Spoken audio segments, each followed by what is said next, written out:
From the court to party politics and street mobilization, tonight we track key developments involving Ahmad Zahid Hamidi, PKR's leadership reshuffle, and political pressure points in Kedah and Sabah. More on that coming up.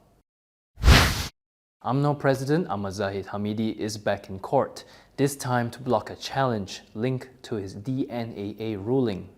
Ahmad Zahid Hamidi has filed an appeal to set aside a Court of Appeal ruling that allowed the Malaysian Bar to challenge the Attorney General's decision to seek a discharge not amounting to an acquittal or DNAA in his Yayasan Akalbudi case.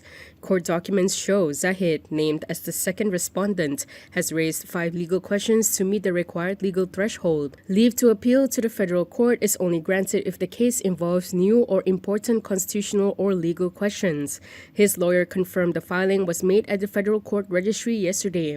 The Attorney General, listed as the first respondent, is expected to file his own application next week. Both sides are seeking to reinstate a 2024 High Court ruling that dismissed the Malaysian Bar's application. On May 7th, the Court of Appeal ruled that the Malaysian Bar had met the threshold to proceed with its challenge in the High Court, saying the case is arguable and not frivolous. Zahid was earlier ordered in 2022 to enter his defense on 47 charges of corruption, criminal breach of trust, and money laundering. He was later granted a DNAA in 2023 pending MECC further investigations.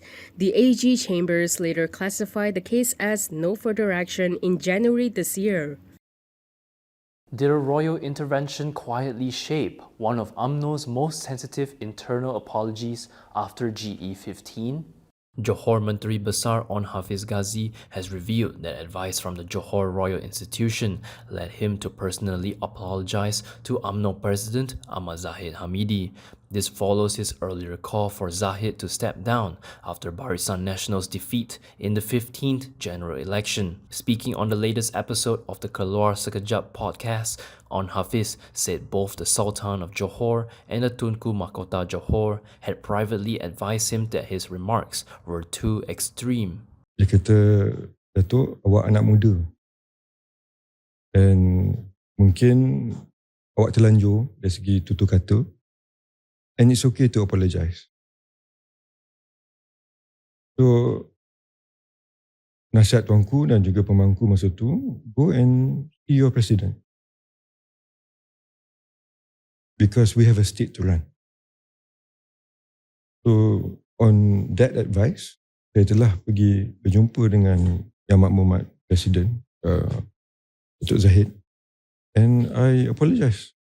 On Hafiz said he later met Zahid and issued an unconditional apology, adding that the matter is now considered resolved. The admission came after Keluar Sekejap co-host Syariot Hamdan noted that On Hafiz was the first UMNO leader to publicly call for Zahid's resignation after GE15. However, he did not face disciplinary action, unlike Syariot himself, who was suspended for similar remarks. Meanwhile, calls for action over corruption in Sabah are set to return to the streets this July. Student activists in Sabah are planning a third anti-corruption protest under the banner Gempur Rasuah Sabah 3.0, scheduled to take place in Kota Kinabalu on July 4th and 5th. The mobilization is being organized by Gerakan Suara Mahasiswa Universiti Malaysia Sabah together with Bersih Sabah. Organizers say the protest is driven by dissatisfaction over the handling of corruption cases involving Sabah assemblypersons. Dakwa segera semua adun Sabah yang terpalit dengan isu rasuah. Sekarang, SPRM ataupun hanya 2 orang adun sahaja yang didakwa di mahkamah, iaitu daripada Sindumin, mantan adun Sindumin dan adun Tanjung Batu. Dan lebih banyak lagi adun yang masih lagi bebas tetapi masih terpalit dengan skandal rasuah. Salah satunya adalah adun daripada Tempasuk, Tulit, ya, Kemabong, Karanaan, Kundasang, Tanjung Keramat. Dan ini seperti menurut LFL tadi, skandal rasuah adun Sabah ini adalah yang paling besar di negara ini, dalam sejarah negara ini, sebab dia melibatkan jumlah pemimpin kanan politik yang sangat-sangat ramai. From now on, you can also listen to KiniNews on Spotify and Apple Podcasts. Scan the QR code on the screen to follow us.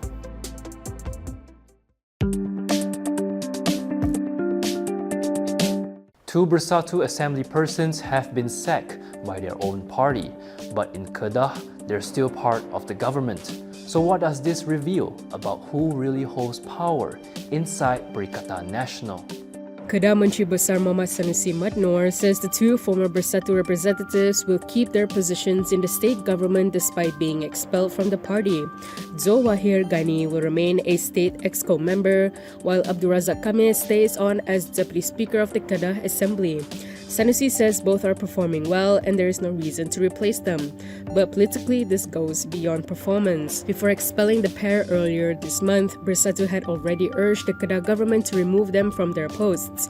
Sanusi has now effectively brushed aside that demand, and that says something important about the balance of power within Perikatan Nasional. In Kedah, PAS remains the dominant political force, so while Bersatu controls the party membership, PAS still controls the state government. Sanusi also insists the two assembly persons are not opposition figures, but independents who continue to support the administration. In other words, loyalty to the state government now appears more important than loyalty to the party. The episode also raises a larger question for Perikatan Nasional moving forward. If coalition partners start ignoring each other's disciplinary actions, how much authority do party decisions still carry? Questions over influence and internal power dynamics are not limited to peninsular Malaysia. A recent Malaysia Kini analysis explores the growing influence of Tourism Minister Tiong King Sing within Sarawak politics and the expanding role of his party inside Gabungan Party Sarawak. Known nationally for his outspoken and hands-on political style, Tiong has become one of the most visible ministers in the Madani government. But political observers say a bigger shift may also be unfolding in Sarawak itself. Under Tiong's leadership, the Progressive Democratic Party has expanded significantly in recent years, including after absorbing Parti Sarawak Bersatu in 2024. That growth has also drawn attention to competition over influence and political space within GPS, particularly between PDP and SUPP. Observers note that Tiong's growing national profile and grassroots support have strengthened PDP's position within the coalition. This raises a broader question.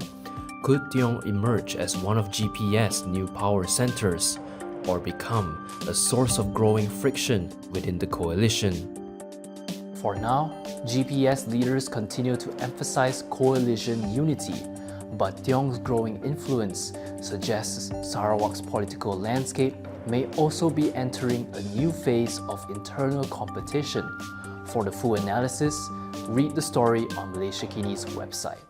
A reshuffle in PKR's election machinery has seen key figures take on new roles ahead of the next general election.